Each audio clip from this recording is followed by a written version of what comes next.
마가복음을 쭉 읽어 내려가다 보면 마가복음 10장 32절에 중요한 한 턴이 있는 것을 우리가 보게 되는데요. 그때 예수님의 사역의 무드가 좀 크게 바뀌는 듯한 느낌입니다.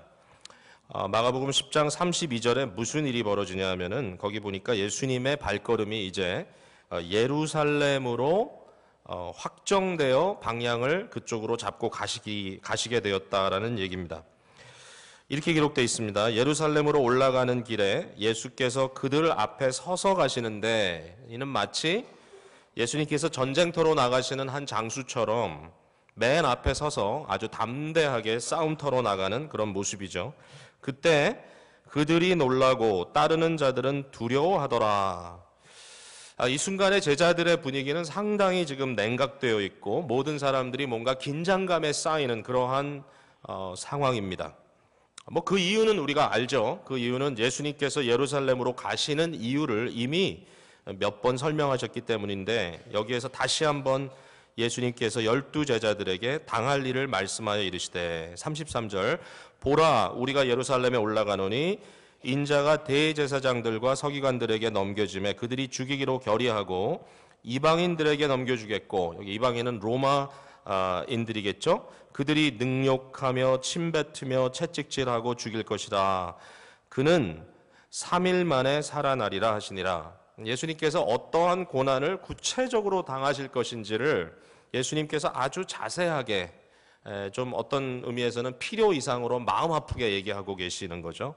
이런 이야기를 제자들이 들었을 때 어떤 마음이었을까 한번 생각해 볼 수가 있습니다.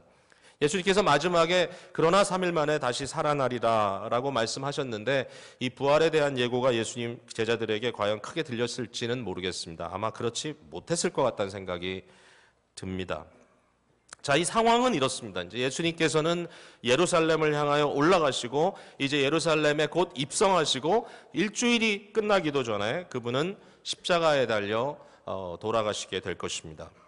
자, 이 예루살렘으로 향하여 가고 있는 그 길 한 부분에서, 예루살렘에 상당히 가까운 부분에 여리고라고 하는 곳이 나옵니다. 여리고는 제가 많은 말씀을 드리지 않겠습니다만은 사실은 저주받은 곳입니다. 그곳에 한 소경이 나타나고 그 소경을 치료했던 사건이 여기 나타나는데, 자, 이제 이 사건이 끝나자마자 곧바로 11장으로 넘어가면서 예수님은 예루살렘 바로 맞은편 감람산 그곳으로 가게 되시고 곧 거기서부터 준비하고 예루살렘에 나귀를 타고 입성하실 때에 백성들이 나와서 그를 환호하며 영접하는 그런 내용이 이제 등장을 하는 것입니다.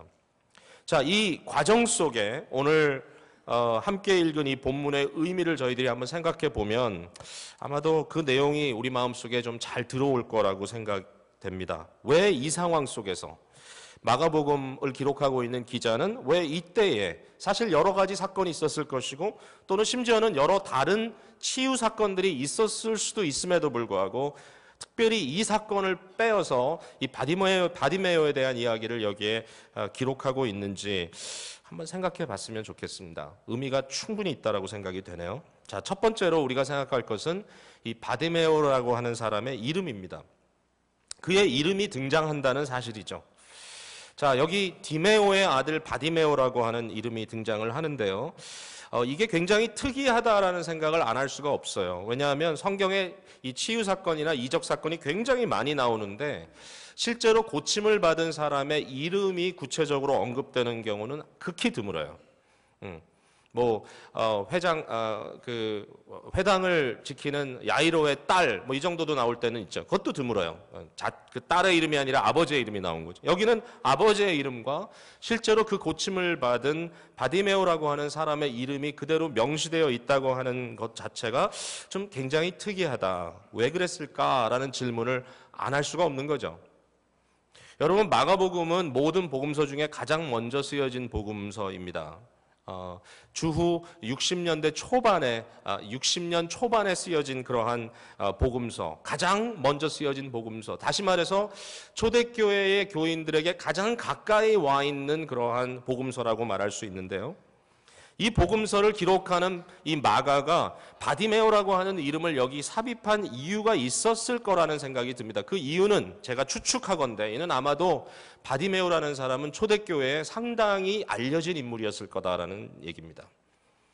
그가 소경이었다가 눈을 떴기 때문이 아니라 이미 그는 초대교회에 상당히 유력한 크리스찬으로서 또는 지도자로서 상당한 역할을 했던 사람일 것이다. 여러분, 그 당시에 수많은 교인들이 있었을 것이고 수많은 리더들이 있었을 텐데 그들에 대한 모든 기록이 나와 있지는 않죠. 그러니까 이것은 좀 추측이지만 그러나 상당히 신빙성이 있다는 생각이 들어요.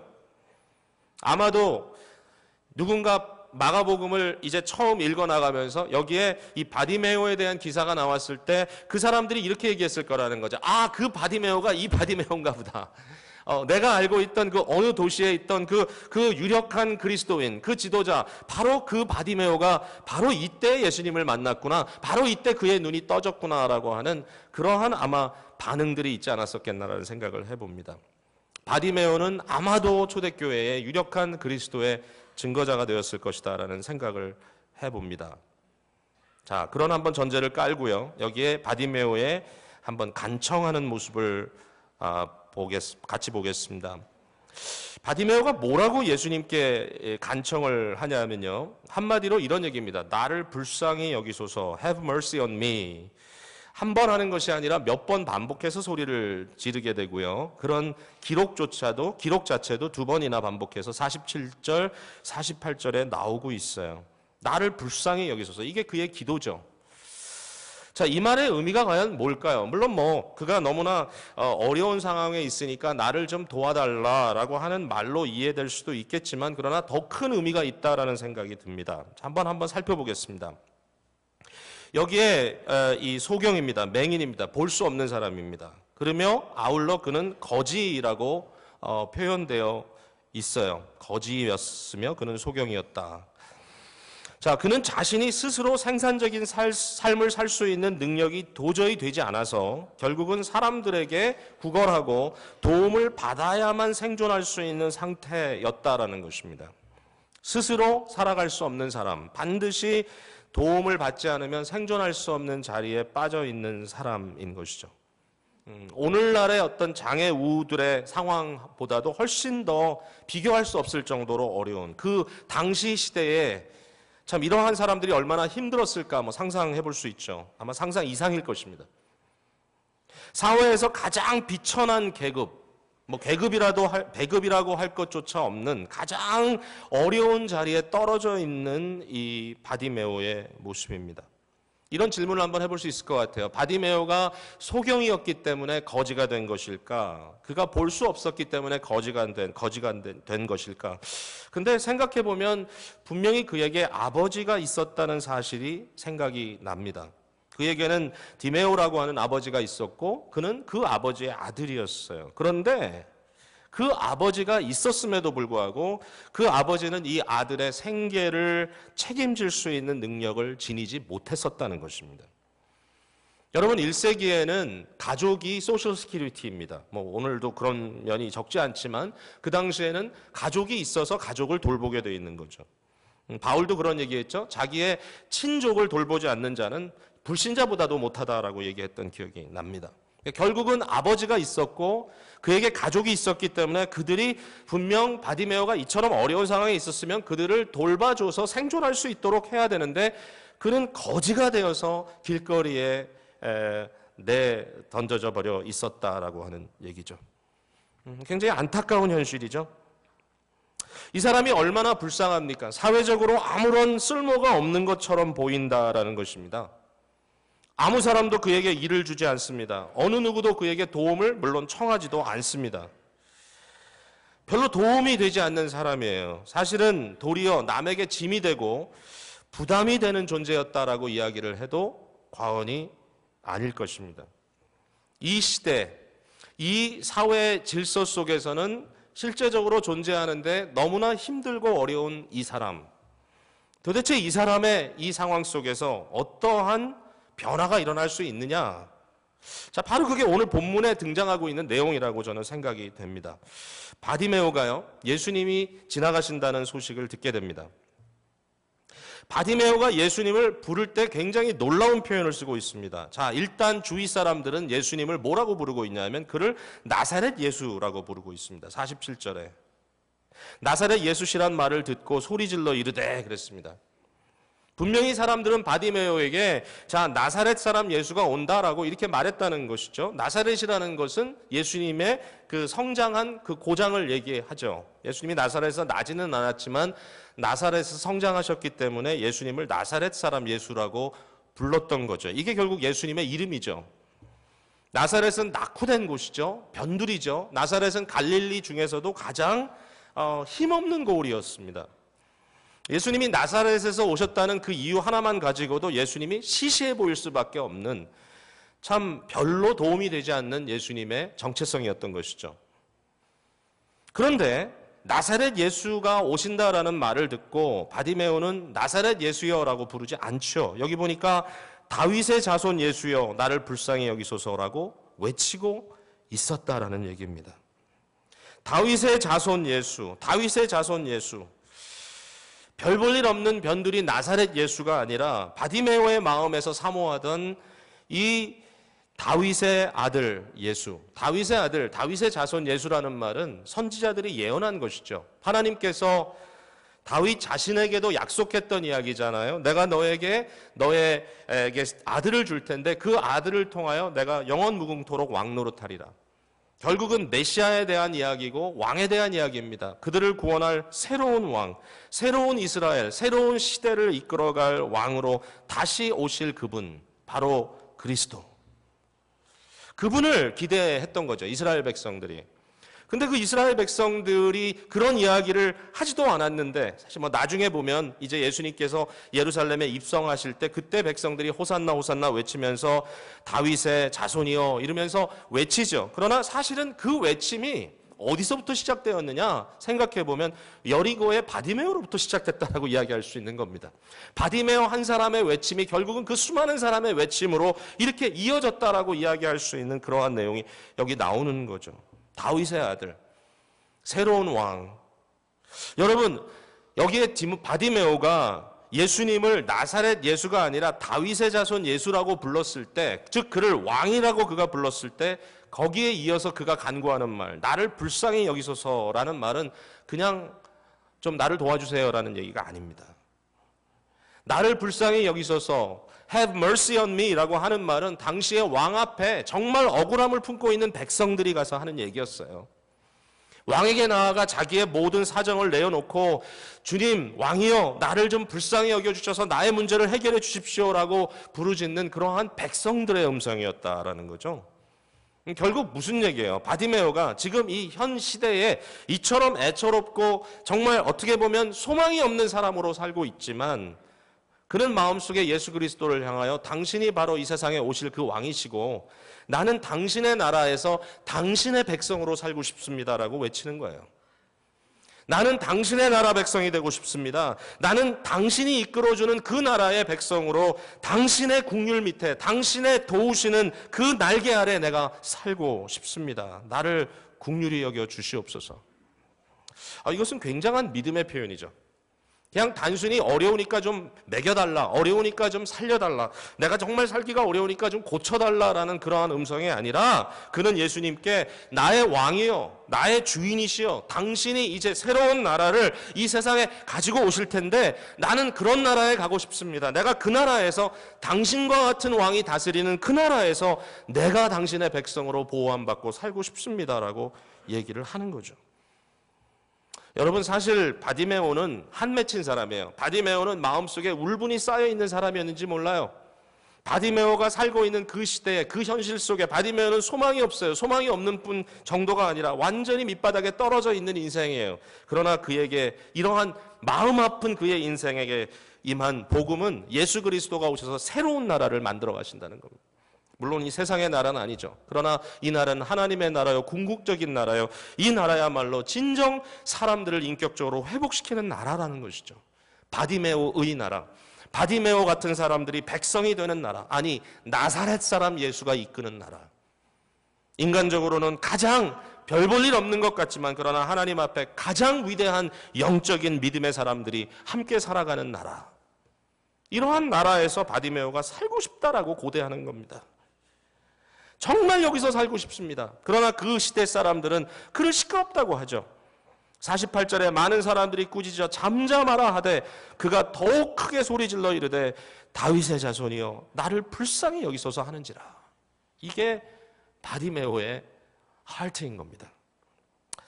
정말 놀라운 그런 생각이 아닐 수 없는 거죠. 그러나 바디메오 같은 사람이 돌봄받는 것이 바로 하나님의 나라입니다. 우리가 지금 함께 공동체를 이루고 살아가는 우리 신앙 공동체라는 것은 이 세상의 나라가 아니라 하나님의 나라, 그리스도가 왕 되셔서 다스리는 나라의 백성이 됐다라는 의미입니다. 이 나라에 우리가 함께 살아가고 있기 때문에 우리는 이와 같은 말씀 속에 상당한 마음을 두고 귀를 기울여야 할 수밖에 없다는 것이죠. 과연 왜 이런 일이 벌어지고 있는가? 과연 여기에 바디메오의 말이 왜 의미가 있는가라는 고민을 함께 하지 않을 수 없는 거죠. 바디메오와 같은 사람들이 구원받는 새로운 시대, 새로운 나라, 바디메오와 같은 사람들에게 소망이 임하는 놀라운 새로운 역사, 이러한 역사 속에 저와 여러분이 지금 들어와 있다라고 하는 것입니다. 가장 연약한 사람에게 임하는 복음, 가장 힘들고 어려운 사람에게 들려지는 소망. 과연 우리 속에는 이러한 생각과 이러한 마음들이 깔려 있는지라고 하는 질문을 해야 할 것이죠. 저는 이 부분에 대해서 우리들이 많이 고민하고 있고 이와 같은 고민 속에 우리의 삶 속에 우리의 안목이 서서히 그러나 분명히 열려가고 있다라는 생각을 꼭 하고 있습니다. 제가 이런 얘기를 들었어요. 좀 굉장히 신기하다는 생각을 했는데요. 여러분 오케스트라가 연주하는 그런 연주회를 가보시면 연주가 시작되기 전에 이제 지휘자가 앞에 나와서 이제 준비를 시키면 그때 처음에 들리는 소리는 음악 소리가 들리는 게 아니라 사실은 이 서로 줄 맞추는 소리가 들립니다. 이렇게 튠을 맞춥니다. 우리 생각에는 아니 좀 미리 준비하고 나오지 연습해서 나오지 왜 막판에 와가지고 저렇게 사람들 다 듣고 있는데 깽깽거리나 뭐 이런 질문을 할 수 있지만 그러나 그렇게 하는 이유는 이분들이 워낙 이 귀가 너무 발달된 분들이고 이분들은 정말 음악인들이기 때문에 그 튠이 조금이라도 흐트러지면은 이 합주가 되지 않으니까 그 무대에 나왔을 때 그 무대의 온도와 무대의 습도에 맞춰서 그때 그 순간에 이 소리가 잘 맞춰져야지 화음이 된다라고 하는 것이죠. 그러니까 이해가 되죠. 그때 그 순간에 마지막 한 번 더 튜닝을 하는 것이 맞다라는 거죠. 자, 근데 중요한 건 뭐냐면 그러면 이 사람들의 튜닝이 어디에 맞춰서 하느냐라는 것입니다. 여러분 우리 목소리가 뭐 절대 음감을 갖고 있는 분도 계시겠지만 그렇지 못할 경우에 우리가 음을 잘 파악할 수 없으니까 음을 잡으려면 피아노를 치잖아요. 왜냐하면 피아노가 정확하다고 생각하기 때문이죠. 그래서 피아노 음을 딱 잡고 우리가 목소리를 맞출 수 있잖아요. 아마 뭐 A인가 뭔가 이 노트를 맞히는데 이 여러 악기들이 그때 쓰는 악기가 뭐냐면은 제가 뭐 더 잘 아시는 분들이 계시겠지만 깜짝 놀랐어요. 들어보니까 그 우리가 연주 들을 때 너무 좋아하는 악기 있죠. 오보라는 악기가 있습니다. 오보에라고 부르기도 합니다. 우리말로는. 오보라는 악기에 맞춘다는 거예요. 그러니까 오보를 불고 있는 그 분이 먼저 그 A인지 뭐 같은 톤을 쫙 연주를 하면 이렇게 불면 거기에 맞춰서 모든 사람들이 톤을 맞춘다는 겁니다. 자, 우리가 언뜻 생각하면요. 그 이유는 오보가 가장 정확한 음을 갖고 있기 때문일 거라고 생각해요. 가장 정확한 음을 갖고 있기 때문에 아마도 거기에 맞춰서 모든 악기들이 맞추나 보다라고 생각할 수 있는데 사실 답은 정반대입니다. 오보라는 악기가요. 가장 습도와 온도의 변화가 심하다는 거예요.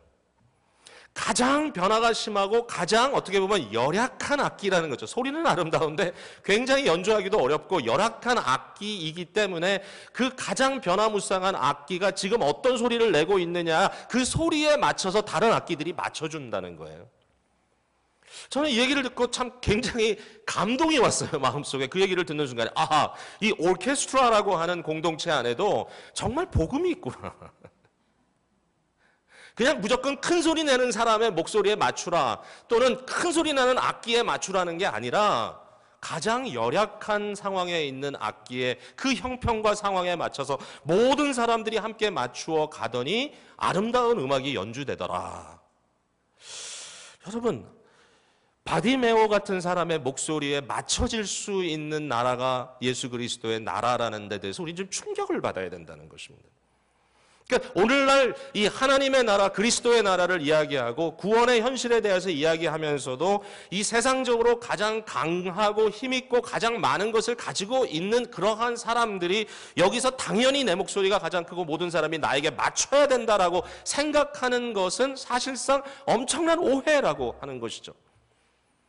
그래서 신기한 거죠. 세상과는 다르기 때문에. 뭐 세상에도 물론 이런 오케스트라의 원리가 있습니다만은 그러나 정말 이 세상의 일반적인 것과는 다른 힘의 원리가 아닌 복음의 원리로 이루어지는 예수 그리스도의 다스림의 역사가 일어났을 때 우리는 거기에 귀를 기울일 수밖에 없는 거죠. 참 신기하다라는 생각이 듭니다. 자, 여기에 바디메오의 이제 변화에 대해서 한번 생각해 볼게요. 이런 바디메오를 예수님께서 부르시죠. 49절에 예수께서 머물러 서서 그를 부르라 하시니 그들이 그 맹인을 부르며 이르되 안심하고 일어나라 그가 너를 부르신다 하매. 그 다음에 50절에 맹인이 겉옷을 내버리고 뛰어 일어나 예수께 나아오거늘. 자, 여기에 중요한 하나의 포인트를 우리가 놓쳐서는 안 될 것 같아요. 자, 우리가 일반적으로 생각할 때 그러므로 바디메오라고 하는 존재는 그 모습 그대로 있는 대로 무조건 다 용납되고 받아들여져야 된다고 생각할지 모르겠지만 그렇지 않아요. 여기에 굉장히 전혀 예측하지 않았던 한 내용이 거기 담겨져 있어요. 50절에 맹인이 겉옷을 내버리고 뛰어 일어나 예수께 나오거늘. 이 말은 없어도 충분히 스토리는 진행이 되는데 그 말이 뭐죠? 겉옷을 내버렸다는 거예요. 도대체 이 말이 여기 왜 쓰여져 있느냐라는 것이죠. 그러니까 우리가 일반적으로 생각할 때 겉옷은 뭐냐? 겉옷은 뭐 일종의 체면이라 그럴까? 뭐 이렇게 좀 포멀하게 입는 옷이다. 그러므로 여기 겉옷을 내던졌다는 말은 정말 다급하게 이 바디메오가 예수님께 그냥 달려왔다는 의미가 아니겠느냐라고 생각을 할 수 있는데 근데 그거는 좀 아닌 것 같아요. 거기 뭔가 다른 어떤 의미가 숨겨져 있지 않을까라는 생각하는데요. 겉옷이라는 것은요. 여러분 생각해 보면 그 당시에 여러 다른 성경 구절과 이렇게 비교해 봤을 때 이 겉옷이라는 것은 당시에 한 사람에게 있어서 너무나 중요한 가치를 지닌 거예요. 자, 여러분 예수님께서 이런 이야기를 하신 것 기억하실 거예요. 자, 네가 너한테 빚진 사람이 있는데 그 사람에 찾아가서 돈을 지금 빨리 달라고 이렇게 요구를 했는데 그 사람이 내게 돈을 줄 수가 없는 형편이라서 결국 돈을 못 받고 왔을 때 네가 뭘 담보로 잡아왔느냐? 그 사람의 겉옷을 담보로 잡아왔다는 거죠. 무슨 얘기죠? 가난하고 정말 힘없는 사람들이 가지고 있는 마지막 유일한 재산이 겉옷이라는 얘기죠. 그 겉옷을 네가 가져왔을 때 그거 하나 담보로 가져왔을 때 만약에 그날 하루가 다 지나 밤이 됐어. 밤이 되면 해가 지기 전에 그 겉옷을 다시 돌려주라 그랬습니다. 주님께서. 왜? 그 사람이 그것조차 없다면 그날 밤에 뭘 덮고 자겠느냐 이거예요. 겉옷이라는 것은 가장 가난하고 아무것도 없는 사람들에게 주어진 마지막 자기의 재산입니다. 유일한 재산이죠. 그러니까 바디메오에게 있어서 그가 거지였지만 그럼에도 불구하고 그에게 그 마지막 재산인 겉옷이 있었다는 것이 저는 굉장히 의미가 있다라고 생각이 됩니다. 그 순간에 이 바디메오는 겉옷을 어떻게 했다고요? 내려놨다고요? 던졌다고요? 아니요. 내버리고. 이 말이 굉장히 강합니다. 내버리고 겉옷 내어버리고 자기에게 남은 유일한 재산인 이 겉옷을 던져 내어버리고 뛰어 일어나 예수님께 나아갔다라고 하는 말이 여기에 정말 또 하나의 중요한 복음의 메시지가 들어있지 않나라는 생각이죠. 여러분 바디메오가 굉장히 아무것도 가지지 않은 정말 어려운 거지였음에도 불구하고 그에게도 예수 그리스도를 쫓아가는 데에는 버림과 포기라고 하는 과정이 있었다는 거예요. 이걸 놀랄 수밖에 없어요. 그러나 분명히 있습니다. 우리에게도 꼭 그렇다고 생각이 됩니다. 우리에게도 변화가 없는 회심이 없는 신앙이라는 것은 없습니다. 내 모습 이대로 받아주시니 그대로 왔다 그대로 갑니다. 그런 건 없습니다. 물론 예수 그리스도가 다스리는 나라는 바디메오 같이 아니 우리처럼 정말 이 자리에 있는 어느 누구라 할지라도 나는 정말 아무것도 없어요. 손들고 옵니다라고 말하는 그 사람 용납하는 것이 주님의 나라인 것이 분명합니다. 그러나 그 모습 그대로 왔다 그 모습 그대로 가는 게 아닙니다. 거기에는 여전히 우리 속에 남아있는 이 죄의 잔해들이 다시 한번 포기되고 다시 한번 버려지고, 나 자신의 자존심, 자긍심, 세상을 의지하려는, 사람을 의지하려는 그 마지막 마음조차도 내려놔야지만 되는 것이 하나님 나라의 원리라고 하는 것이죠. 변화가 없는, turning around 하지 않는 신앙이라는 것은 없습니다. 자기 자존심, 욕심, 고집 끝까지 내려놓지 않고 나는 스스로 있는 그 자리 고수하면서 예수를 쫓아간다는 것은 말이 되지 않는다라는 얘기죠. 비록 바디메오라 할지라도 우리는 끝까지 어떻게 하면 주님을 기쁘시게 할 수 있을까라고 고민해 봐야 된다는 거예요. 여러분, 부자가 하나님 나라 들어가기가 참 어렵다 그러죠. 당연한 말이에요. 어려워요. 기밥하는 게 쉽지 않죠. 예수님께 한 부자 청년이 찾아왔습니다. 그리고 그가 예수님께 어떻게 해야 내가 영생을 얻을 수 있습니까? 이런저런 얘기하시다가 마지막에 전곡을 찌릅니다. 네 재산 다 팔아서 가난한 자들에게 주고 나를 따르라. 내가 너 인생 책임져 줄게. 예수님 따라갈 수 없었죠. 그가 재물이 많은 거로 근심하여 돌아갔다라고 쓰여져 있습니다. 그때 예수님께서 하신 말씀이 있죠. 부자가 하나님 나라에 들어가기가 얼마나 어려운지 낙타가 바늘기로 들어가는 것처럼 어렵다. 여러분, 그러면 부자는 구원받기가 굉장히 어려운 거죠. 예수님께서 고맙게도 이 말씀하셨죠. 인간으로, 사람으로서는 할 수 없지만 하나님은 다 하실 수 있다. 어쨌든 우리 생각에 일반적으로 부자는 하나님 나라 들어가기가 어렵다. 가진 것이 많은 사람은 하나님 나라 들어가기가 어렵다. 그러면 가난하고 아무것도 없는 사람들은 하나님 나라 들어가기가 쉽겠네요. 정말 그렇습니까? 가난하면 무조건 하나님 나라 다 알아서 들어갑니까? 찾아서 자기 스스로? 가난한 사람들은 무조건 구원받던가요? 여러분, 재밌게도요, 다른 한 구절에 보니까 이런 이야기가 나옵니다. 예수님께서 성전에 가서 이렇게 살펴보시는데 여러 사람들이 성전 교회에다가 헌금을 집어넣습니다. 그 헌금은 그냥 뭐 여러 가지 미닝이 있을 수 있지만 또 가난한 자를 돕기 위한 하나의 구제 헌금일 수도 있습니다. 어쨌든 거기에 이렇게 헌금, 연보를 드리는데 부자들은 거기에다 큰 주머니를 가져와서 콩콩 큰 헌금을 합니다. 근데 그때에 한 과부가, 가난한 과부가 나타나는데 그가 와서 정말 그의 손에 있는 유일한 것, 뭐죠? 오늘날로 얘기하면 좀 페니 2개 정도. 아무것도 없는 거죠. 엽전 2개. 그거를 가지고 와서 그 헌금함에다가 집어넣었다라는 것이죠. 근데 놀라운 건 이겁니다. 그 다음에 예수님께서 하시는 말씀이 그가 적게 넣었다 그랬나요? 그가 가난하기 때문에 아무것도 넣을 수 없었다 그랬나요? 아니, 그게 전혀 아니었어요. 그가 그의 전 재산을 드렸다는 거예요. 다시 말해서 비율로 따져봤을 때 부자가 많은 헌금을 드린 것보다 이 여인이 훨씬 많이 드렸다는 거예요. 다시 말해서 가난한 자라 할지라도 헌신이라고 하는 의미에서 뭔가 내가 내어놓는다, 나의 삶에 어떤 포기와 변화가 일어난다는 그런 의미에서는 절대로 쉬워지지 않는다는 겁니다. 다르다는 거죠.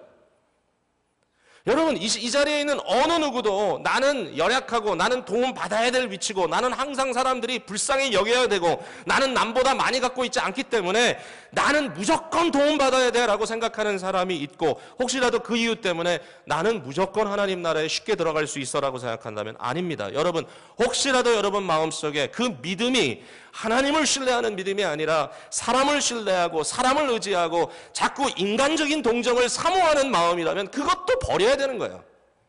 그 겉옷도 던져 버려야지 예수 그리스도에게 온전히 나아갈 수 있다는 겁니다.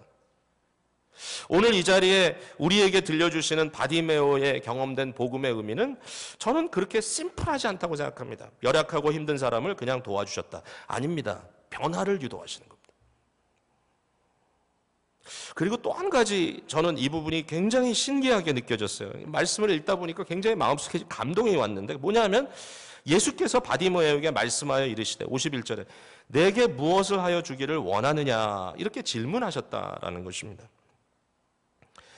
내게 무엇을 하여 주기를 원하느냐. 일반 사람 같으면요, 거지니까 동전 몇 개 던져주면 될 거다라고 생각했을 겁니다. 여러분, 거지한테 가서 당신이 오늘 뭐가 필요합니까? 라고 물어보고 동정하는 사람 봤습니까? 전혀 필요 없죠. 내 주머니에서 1불짜리 하나 꺼내가지고 던져주면 되는 거죠. 그럼 내가 할 일 다 한 거잖아요. 예수님은 치유하시는 분이시니까 그 사람 보고 너 눈 멀었구나. 내가 고쳐줄게. 눈 멀은 거 고쳐주시면 되는 거잖아요. 네 주제에 그냥 주는 거나 받아 먹어야지 무슨 말이 그렇게 많냐라고 말할 수도 있는 게 우리의 일반적인 사고 아닙니까? 아니 뭐 아무것도 없으면서 주면 주는 대로 받지 뭐 이렇게 말이 많어. 근데 예수님은 이 사람에게 그렇게 하지 않아요. 그런 분위기가 전혀 아니에요. 내가 무엇을 하여 주기를 네가 원하느냐? 내게 무엇을 해줄 수 있는 능력이 있다라는 거 주님께서 아시죠? 그러나 네가 무엇을 원하느냐? What do you want? 여러분, 이것은 굉장한 인격적인 질문입니다. 바디메오라 할지라도 그의 인격을 지켜주시고 그 사람에게, 그의 마음 중심에게 가장 어려운 질문을 던지는 겁니다. 네 마음속에 무엇이 가장 의미 있는 것인가? 너에게 가장 귀한 것이 무엇인가? 너는 지금 무엇을 원하는가? 라고 질문하신 거죠. 예수님께서 우리에게 하시는 방법이 아닌가 생각이 돼요. 우린 가끔 이런 생각합니다. 저도 편한 거 되게 좋아하거든요. 그러니까 일상적으로 살아갈 때 하나님께서 다 아시니까 주님 뭐 기도하고 간구하기도 이전에 내 앞에 그냥 필요한 거 차곡차곡 준비해 주시면 참 좋겠습니다. 어느 정도 가면 거기 미리 준비된 거 있어서 받아서 먹고 또 가고. 그런 인생이면 얼마나 좋을까요? 그죠? 여러분 아무 걱정할 거 없이 그냥 굴곡 없이 항상 주시는 대로 잘 살 수 있으면 좋겠는데, 근데 우리 주님께서는 절대로 우리를 그렇게 내버려 두시지 않으시죠. 그냥 쉽게 가면 안 되나요? 안 된대요. 왜 계속 우리 주님은 우리 속마음을 휘저어 놓고 우리의 인생길을 상당히 뒤틀리게 이리 틀고 저리 틀고 올라갔다 내려갔다 하면서 계속해서 우리 마음속에 질문을 만들어 내시는 거예요. 내 인생이 과연 뭐냐? 도대체 내가 왜 이렇게 살아야 되냐? 난 무엇을 가장 중요하게 생각하고 살고 있느냐? 내가 우리 아이들을 위해서 이렇게 다 바쳐서 받들면서 키웠는데 도대체 이게 뭔가? 과연 내 인생에서 정말 나를 사랑해주는 사람은 누군가?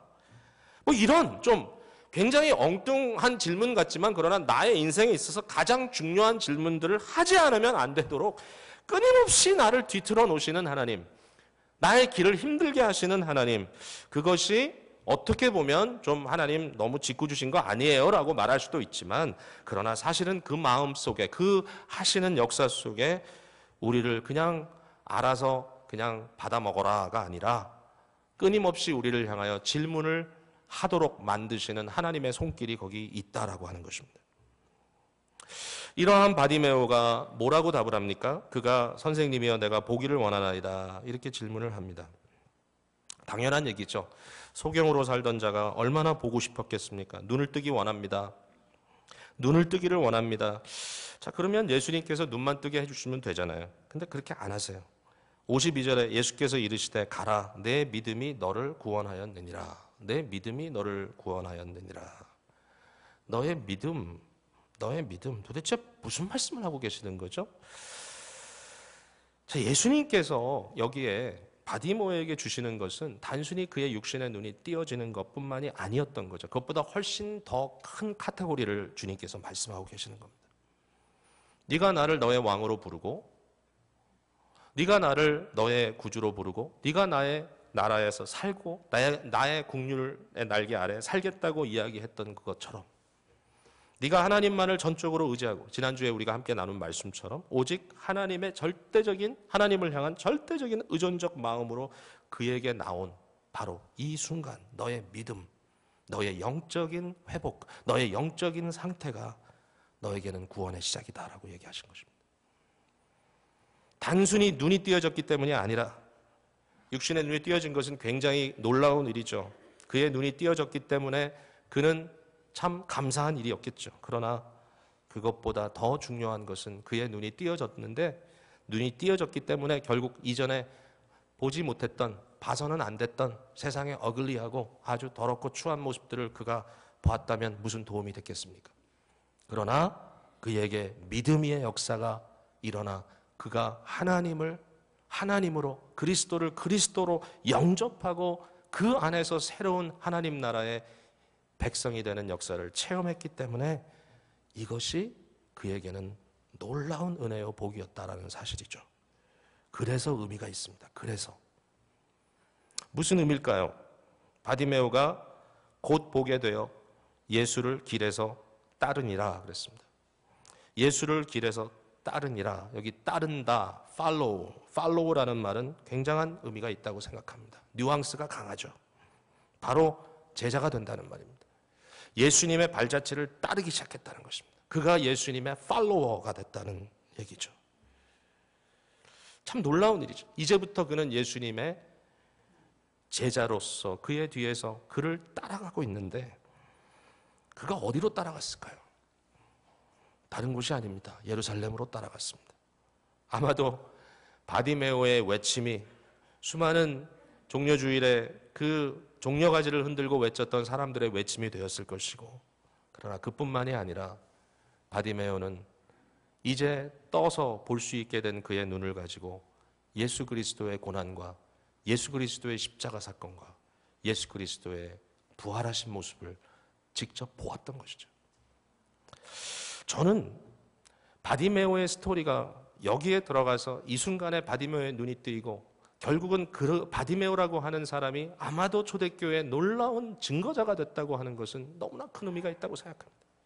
바디메오의 변화는 믿음의 변화이고 그 믿음의 변화는 결국 그가 아이 윈네스로 목격자로 예수 그리스도의 구속 사건을 후대 사람들에게 마음껏 전달했을 거라고 하는 그러한 확신 때문에 그렇습니다. 사랑하는 성도 여러분, 구원을 어디서부터 받았느냐, 즉 어떤 상태에서 구원을 받았느냐라고 하는 것도 굉장히 중요하죠. 바디메오가 소경되었던 자리에서, 거지되었던 자리에서 구원을 받았다. 그런데 그것도 중요하지만 더 중요한 게 있다면 무엇을 위하여 구원을 받았느냐라는 것입니다. 우리가 구원받았다라는 사실을 계속 강조한다는 것, 그것도 좋죠. 물론 중요하죠. 우리가 죄인이었는데 구원받아서 우리가 천국 백성 됐다. 할렐루야, 아멘이죠. 그러나 중요한 것은 그러면 내가 이제 무엇을 위하여 구원을 받았느냐라는 질문입니다. 내가 구원을 받았는데 도대체 어떤 용도로 주님에게 쓰임받을 수 있다는 말인가요? 내가 예수님 때문에 눈을 떴는데, 인생의 의미를 새롭게 알았는데, 내가 영적 세계에 대하여 알게 되었는데, 내가 가치관이 바뀌었는데, so what? 그러면 so what? 이제 난 무엇을 보고, 무엇을 듣고, 무엇을 말하고, 어떤 것을 맹세해야 할 것인가, 난 무엇을 위하여 살아야 할 것인가라는 질문이 반드시 따라와야 된다라고 하는 것입니다. 바디메오의 스토리를 보면서 우리는 하나님 나라의 모습이 어떤 것인지 조금 아마 감이 오지 않았을까 생각이 됩니다. 오늘 이 시간에 함께 예배하는 사랑하는 성도님들의 마음속에 이 소망이 품어지기를 바랍니다. 바디메오처럼 정말 아무런 소망이 없는 자리에 있다 할지라도 새로운 소망의 길로 인도하시는 예수 그리스도께서 다스리는 하나님 나라에 나도 거기 들어가고 싶다. 그리고 그곳에 내가 들어가기 위하여, 그곳에 있기 위하여 오늘도 주님께서, 그리스도께서 우리에게 요구하시는 그 하나야 무엇이 있다면 네 자신을 포기하고 온전히 하나님만을 의지하라라는 주님의 말씀이고, 그 주님을 의지하고 주님께 나아가 우리의 인생의 변화들이 일어날 때 그것은 결국 주의 영광을 위하여 쓰임받는 아름다운 길이다라고 하는 것이죠. 오늘 이 말씀 마음에 붙드시고 승리하시는 여러분들 되시기를 주님의 이름으로 축복을 드립니다. 기도하겠습니다.